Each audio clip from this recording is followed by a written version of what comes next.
ბათუმიდან 40 კილომეტრის დაშორებით სოფელი ალამბარი მდებარეობს. გეოგრაფიული და ბუნებრივი პირობებით გამორჩეული სოფელი მთაგორიანია. აქ ადგილობრივებს მასიური დასახლება 200 წლის წინათ დაუწყიათ. მანამდე კი სოფლის ტერიტორია გაუვალი ტყით ყოფილა დაფარული. ასე რომ ერთად ვიმოგზაუროთ სოფელში, რომელმაც თავისი ხანმოკლე არსებობის პერიოდში საკმაოდ საინტერესო ისტორია შექმნა.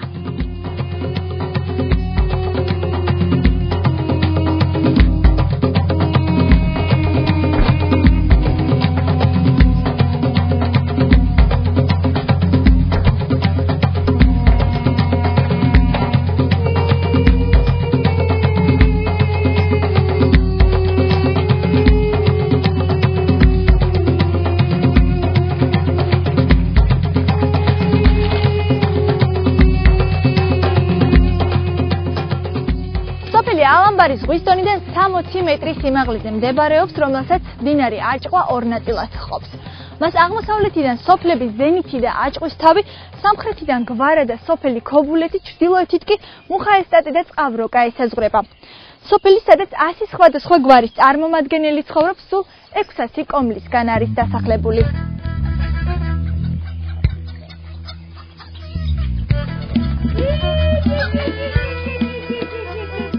როგორც ყველა სოფელის სხვა დანარჩენი, ასევე ჩვენი სოფელი საუკეთესოზე საუკეთესოა. ანუ ძალიან კარგი. თავისი ყველაფრით, თებით, მინდვრებით, ხალხით, უძველესი ხალხი და გვარები ცხოვრობს ჩვენ სოფელში.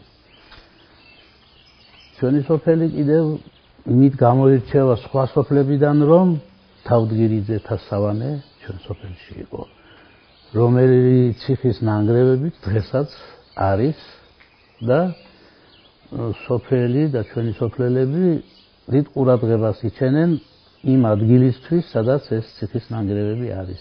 სხვა მკვლევარების მიერ გამოძიებულ მასალებიდან ვიცით, რომ ალამბარი დაერქვა, იმიტომ რომ როცა ალამბრის ციხეა ჩვენთან, სადაც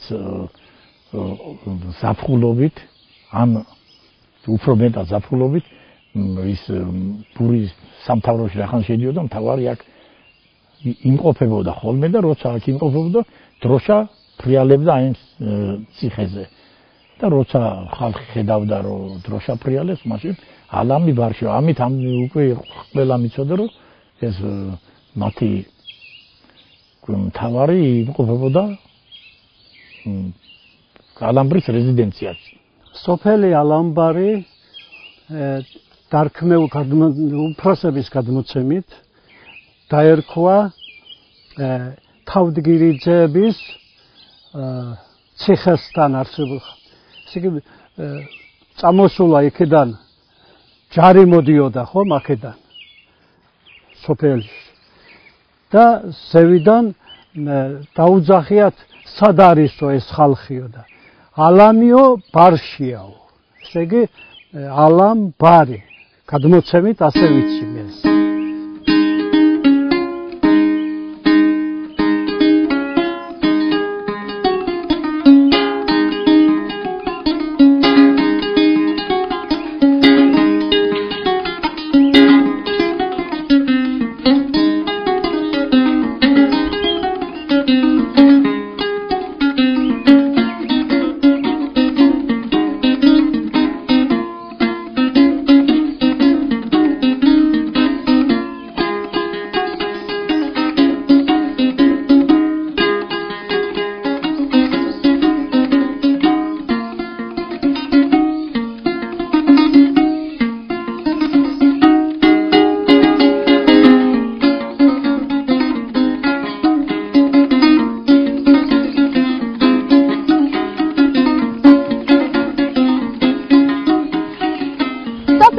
მაღალ წერტილში ციხისყელად წოდებულ გორაზე ალამბრის ციხე მდებარეობს.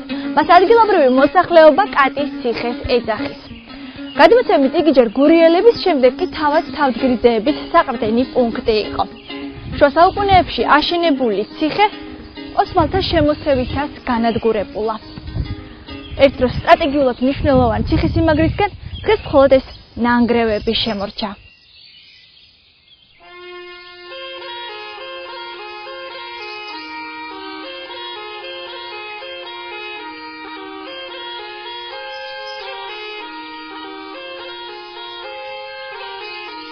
ეს ციხე ეკუთვნოდა გურიელს, გურიელების სამფლობელო იყო.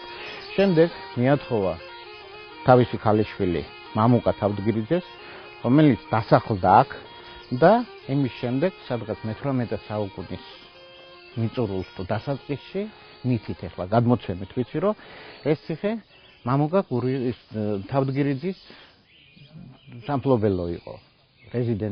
საზაფხულო აგარაკივით. აი რაც არის შემორჩენილი, ფაქტიურად მე უკვე დიდი მოხუცებული არა ვარ, მაგრამ 60 წლის ასაკში მახსოვს ზუსტად იგივე ფორმა აქვს შენარჩუნებული, რაც მე მახსოვს. მაგრამ აი გადმოცემით ვიცი, რომ ალბათ სამსართულიანი ყოფილა, ზემოდან იყო ხის ორი სართული, რომელიც ან ხანძარს, ან მიწისძვრას დაუნგრევია და ფაქტიურად ესე იგი დღეისდღეობით შემოგჭა ეს მანგრევი, რომელიც ფაქტიურად არის ჩვენამდე მოაღწია. აი რატო იყო ეს ესე იგი მნიშვნელოვანი? იმიტომ რომ აი ამას ამ ციხეს აქვს აი სათვალთვალო ხვრელები. 1, 2, 3 წელი და სიმეტრიულად ქვემოთ კიდე. აი აქედან ფაქტიურად ჩანა ციხისძირის ციხის ხედი და იქედან ალბათ ნიშანი როცა აი მოდიოდა ნიშანი იქედან რომ ესე იგი მტერი ოსმალო შემოდიოდა ესენი აი ამის მოპირდაპირედ ზემოთ არის ელიას ციხეს ეძახიან ესე იგი ეს იგივე შაშხალი იგივე მეც რა ქვია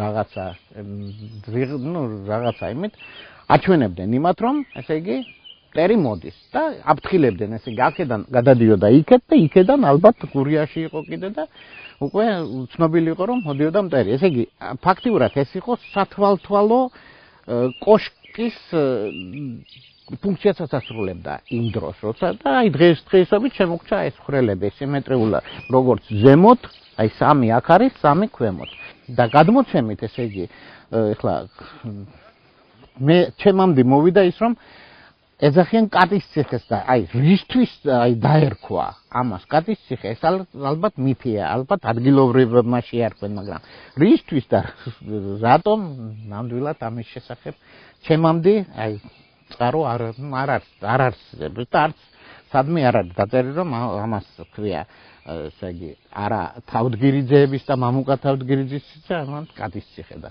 რატომ მე სხვა ინფორმაცია ხო და აი შეხედავთ თუ როგორ ესე იგი რასაც ჩვენამდე მოაღწია ფაქტიურად ვიცავთ ადგილობრივი მოსახლეობა იწმინდება და მისი ერსახე ფაქტიურად მიტოვებული არ არის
რომელიც საქმე რაშია.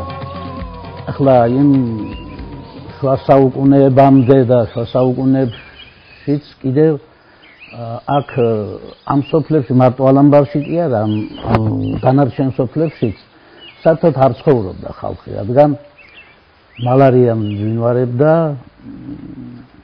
და იხოცებოდნენ და აქ მხოლოდ მონადირეები და მეჯოგეები არა მარტო ჩვენ სოფელში, საერთოდ ამ დაბალ სოფლებში ცხოვრება და არსებობა იყო, არის ზემო მთის სოფელი ჭახათი, ჭახათში და იმის ზედა სოფლებში, ხინოში ასვლამდე იყო არსებობა.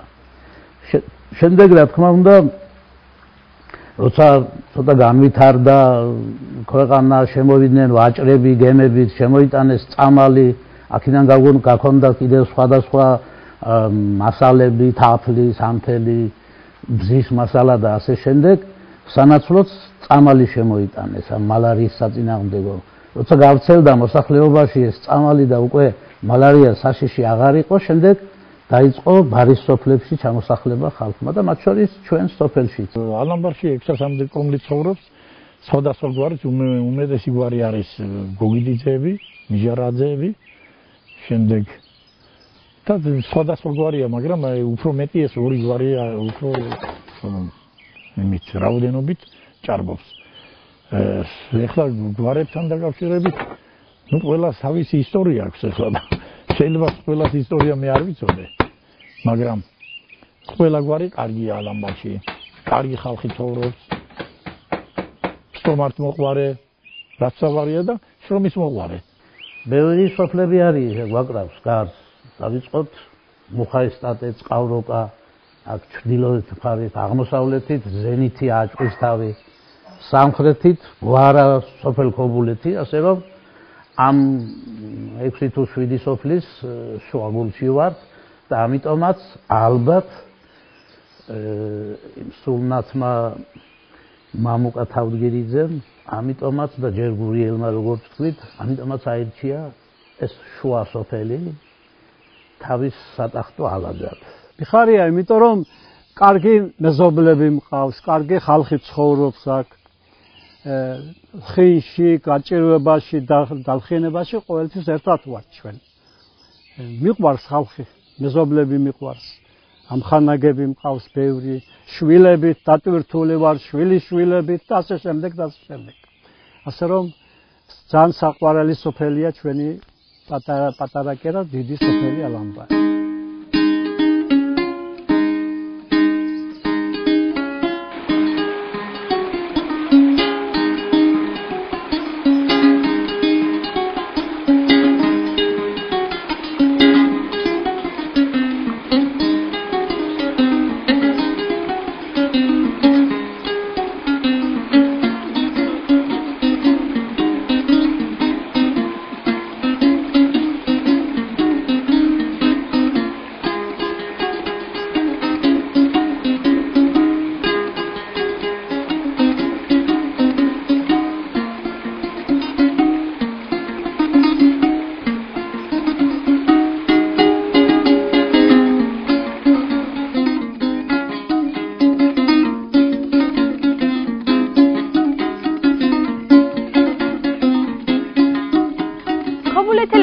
ერთ-ერთი ტრადიციული კერძია მაჯუნი, რომელსაც ძველ პერიოდში მეფეები ლაშქრობისას მიირთმევდნენ.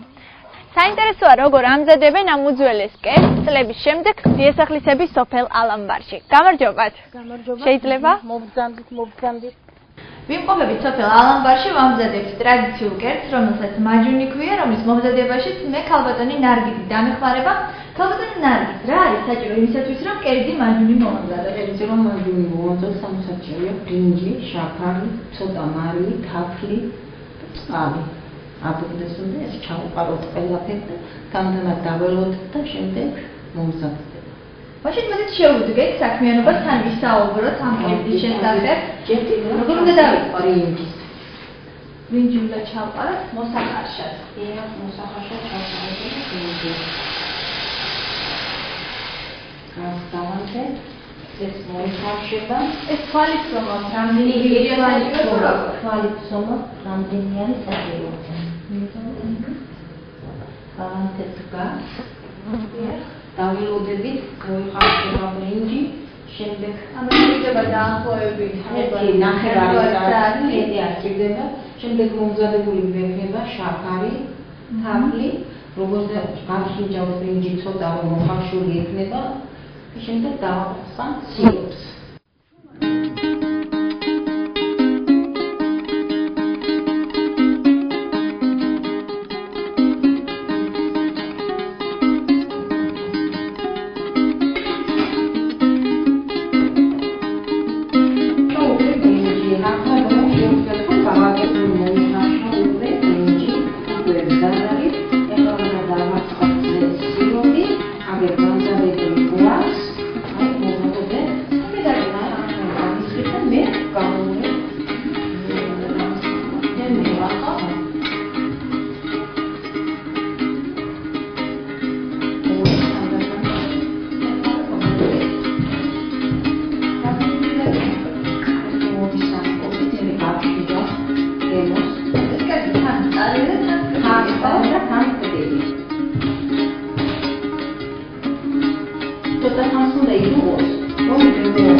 მომზადეთ კერძი მაჯუნი, რომელსაც სოფელ ქობულეთში ხშირად ამზადებენ და ეს ერთ-ერთი ტრადიციული კერძია ქობულეთური, რომელიც ალამბარში მომზადდა და ქალბატონმა ნარგიზმა დაგვეხმარა ამ კერძის მომზადებაში.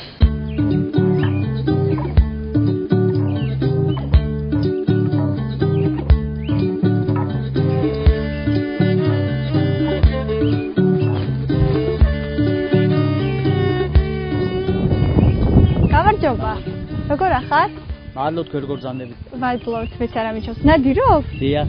აი, რაზე ნადირობ? აბა რამე? გურიტია, მტრედი, ირაოს ეძახიან კიდე. ჭიქი, შაშვი, რავი, ყველაფერს ნადირობ. ანუ არის ახლა ის სეზონი რომ? უკვე სეზონი დაიწყო. ნადირობის.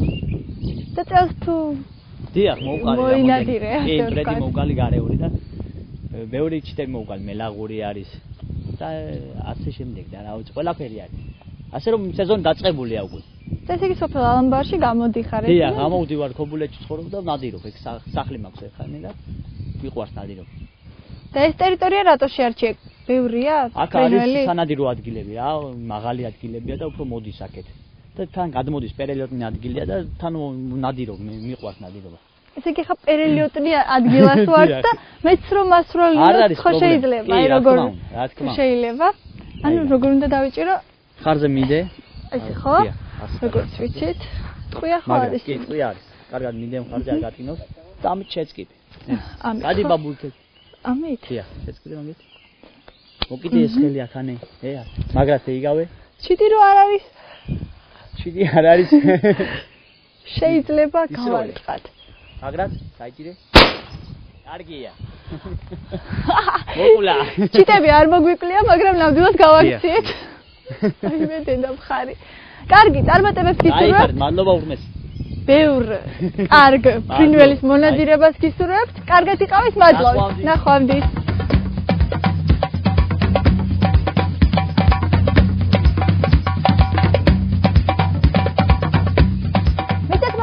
მედიცინასთან და მესაქონლეობასთან ერთად სოფელ ალამბარში ბოლო პერიოდში განსაკუთრებით პოპულარული მეფუტკრეობა გახდა. ვაჟა ათაბაძე ალამბარში ერთ-ერთი ცნობილი მეფუტკრეა, რომლის ოჯახის ძირითადი შემოსავალი საფუტკრე მეურნეობაა.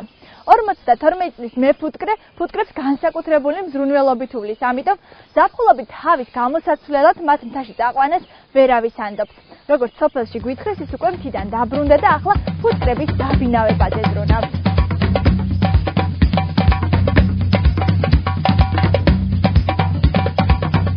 საფუტკრე მეურნეობა ჩვენ დიდი ხანია დაწყებული ყავს მამაჩემის იმიდან 1934 წლიდან, მაგრამ ასეთი მომრავლებით მაშინაც არ იყო უწინდა. ახლა უკვე დრო მოიტანა, ცხოვრება მოიტანა ესეთი და სოფლის მეურნეობის იმასე რომ მივყევით, უკვე არის 70 ოჯახამდე მე გაყოფილი მაქვს ოჯახები, რომელიც ყავს მთაში. აქედან არის დაცული ზონა, კენტრიშის ხეობის ნაკრძალი იყო ადრე, ახლა დაცული ზონად გადაიქცა და იქ ადრე ჩვენ იქიდან ვართ გადმოსულები აქეთ უბრალოდ და იქ გვაქვს ჩვენ ოჯახი მამული რომ იქ უვლით კიდე საფულობით ამყავს და შემოდგომის ამ პერიოდისთვის ჩამომყავს უკვე ნახევარი ჩამოვიყვანე კიდე მყავს ჩამოსაყვანე და ასე ცხოვრებას ვეწევით ახლა ვაბინავთ უკვე ზამთარში იქ დიდი თოვლი დიდი მოდის და უკვე იქ ზამთარში გაყვანა ძნელი არის და კიდე მთავარობას ვეწევით საფულობით მიყვავს და შემოდგომისთვის მოყვავს აქეთ დაბლობისკენ იქ იგია როგორც იგია ალპური ზონა არის უფრო და ყვავილობა მეტია წაბლის ნაკრძალია წაბლის იგია ცაცხვი არის მოცვი არის ну ყვავილობა მეტი არის ვიდრე აქ დაბლობში აქ დაბლობში არის ციტრუსი და აკაცია მეტი აქ არ არის ფუტკარმა რომ მოიხსნას თაფლის იმუშაოს თაფზე რო იმუშაოს უფრო და იქით უფრო სამუშაო მეტი აქვს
ალამბარში ცხოვრობს ლოტბარი, რომელიც იმდენად შეყვარებულია ხალხურ ფოლკლორზე, რომ მისი ოჯახის ყველა წევრი მღერის. როგორც ადგილობრივებმა გვითხრეს, რევაზ მახარაძე სხვადასხვა ანსამბლის ხელმძღვანელია და ცდილობს სოფლის ყველა მკვიდრი აამღეროს. მოდით ერთად გავიცნოთ ოჯახი, საიდანაც მუდამ სიმღერის ხმა იცმის. გამარჯობათ. როგორ ახართ ბატონო რევაზ? მობძანი გამარჯობათ.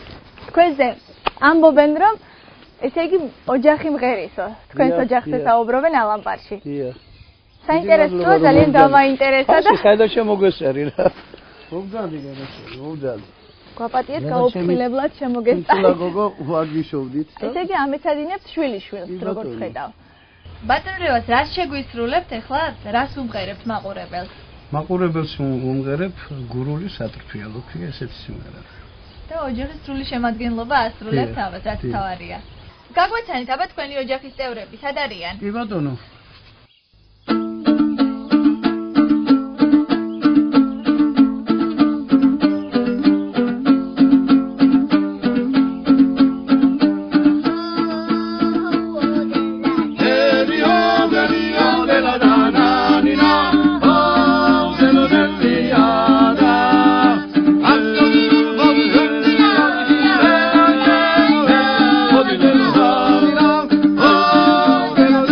Yeah.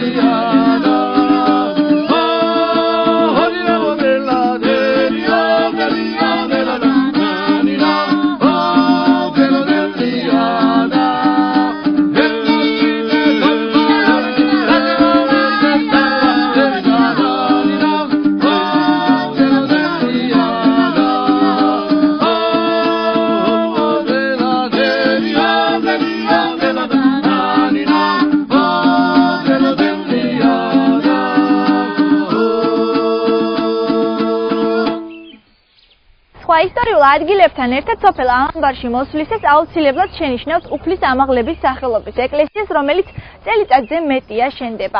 მშენებლობას საფუძველი ერთ-ერთმა ადგილობრივმა ამირან ტაკიძემ ჩაუყარა, რომლის ინიციატივით სოფელს მალე ახალი სამლოცველო ექნება. მანამდე კი სოფლის მრევლი დაუსრულებელ ტაძარში აღავლენ წირვალოცვას.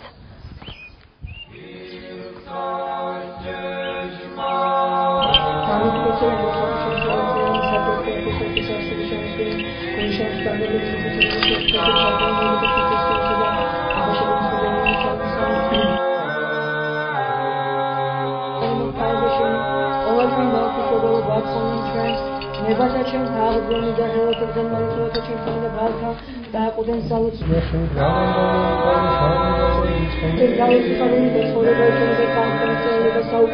წლების უკან ჩემს გონებაში ამეკვიათა აზრი, რომ რაღაც ეკლესიის მშენებლობასთან დაკავშირებით დავიწყე ფიქრი და აი ეს აზრი რომ სისრულეში მოსულიყო, ეს უცბად არ დაწყებულა. რაღაც რამდენიმე წელი დასჭირდა ყოველივე ამას. სულ სხვა ადგილები მქონდა ჩემს მიერ შერჩეული, რომელიც შემდგომში სოფლის მაშინდელი სოფლის გამგებულელთან საუბრის შემდეგ გადაწყდა, რომ ისინი თავიანთ დონეზე, რასაც სასოფლო საბჭო იყო ასეთი, მიიღებდნენ გადაწყვეტილებას და თუ ასეთი მშენებლობას დავიწყებდით, გამოეყოფოდა სპეციალური ადგილი და როგორც თქვენ ხედავთ, სოფლის ცენტრში შესანიშნავი ადგილი გამოეყო. რა თქმა უნდა, თავდაპირველად ასეთი მსგავსი მოცულობის მშენებლობა არ იყო ჩაფიქრებული, უფრო მცირე ზომის, მაგრამ რატომღაც შეუდექით თომა გვარი ამ წუთას არ მახსოვს არქიტექტორი ვინც იყო, მისი ნახაზით შენდება ეს ეკლესია. დღესდღეობით თავიდანვე გვერდში დაგვიდგა ასლან თავდგირიძე, ასეთი პიროვნება, რომელსაც საკუთარი კომპანია ჰქონდა და გამოცდილება ჰქონდა ეკლესიის მშენებლობების. და 2006 წლის შემოდგომაზე, კერძოდ 23 ნოემბერს მოხდა მაცხოვრის ამაღლების სახელობის არის, რომელიც უნდა აშენდეს ეს ეკლესია. კურთხევა ადგილის, სადაც მშენებლობა დაიწყო. 2006 წლიდან მიმდინარეობს ეს მშენებლობა. ახლა უკვე ამჩნევთ, რომ თითქმის 2/3 დასრულებულია მშენებლობის და შემოდგომაზე სადღაც ოქტომბრის თვიდან მიმდინარეობს და განახლდება მშენებლობა და ალბათ უახლოეს 2-3 წელიწადში სრულყოფილად მივიყვანთ ბოლომდე ეკლესიის მშენებლობას.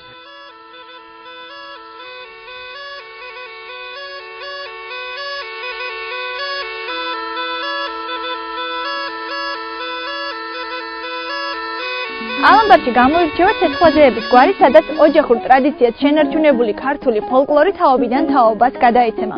ალბათ ბევრმა არ იცის, რომ პირველი ქართული ხალხური გუნდი სოფელ ქობულეთში ალამბრელმა ხუსეინ ცეცხლაძემ ჩამოაყალიბა. წლების შემდეგ შთამომავლები ქართულ ხალხურ სიმღერებს კვლავ განსაკუთრებული სიყვარულით ასრულებენ. საღამომშვიდობის. საღამომშვიდობისა. როგორ ხართ?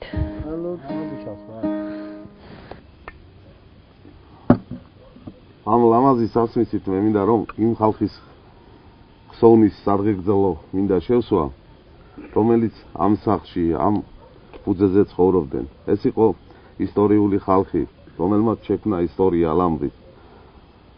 1924 წელს ხუსეინ ცეცხლაძემ აჭარიდან ერთ-ერთი ანსამბლი გაიყვანა და მის შთამომავლობის ოჯახში ვიმყოფებით დღეს.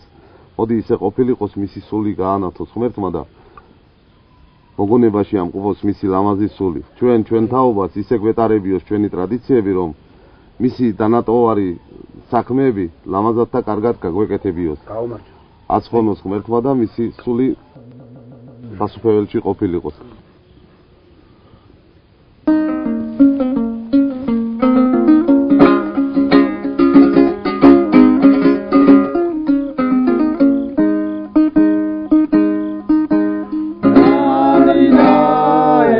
She